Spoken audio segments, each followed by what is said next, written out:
यदि राजा दशरथ के बड़े बेटे रामचंद्र जी को केवल राम नाम होने के कारण ही ये मान लिया जाए कि वेदों में बताए गए परमात्मा वो ही हैं, तो भरत और शत्रुघ्न तो उनसे भी बड़े हो गए, क्योंकि भरत तो पूरी दुनिया का भरण पोषण करने वाले हो गए और शत्रुघ्न शत्रु का नाश करने वाले हो गए। दर्शकों, सोचिए कि क्या राजा दशरथ के पुत्र शत्रुघ्न का नाम जाप करने से पाप नाश हो सकते हैं? शत्रु का नाश हो सकता है? क्या लक्ष्मण जी का नाम जाप करने से वो शुभ लक्षण प्राप्त हो सकते हैं जो वेदों में वर्णित परमात्मा के हैं?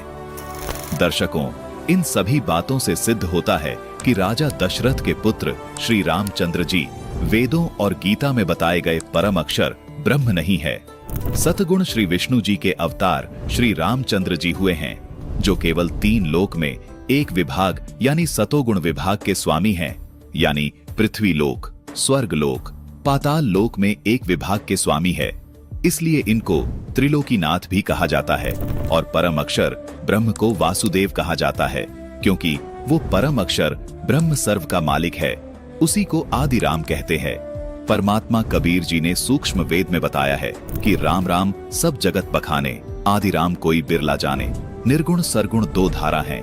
आदि राम कबीर तो न्यारा है, अनंत राम अयोध्या में आए, सो दशरथ के पूत कहाए। कोटि राम गए लंका तोरी, ताको लखी न अभिगत डोरी।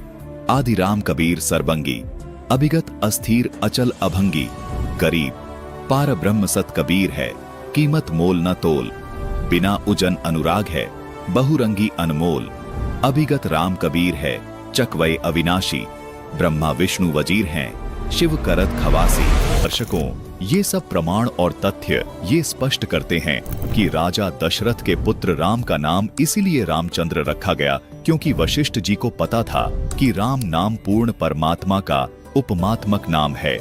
अपने पिता ब्रह्मा जी से अधूरे ज्ञान से वशिष्ठ जी ने ये मान लिया था कि राजा दशरथ के घर पर पूर्ण परमात्मा जन्म लेंगे।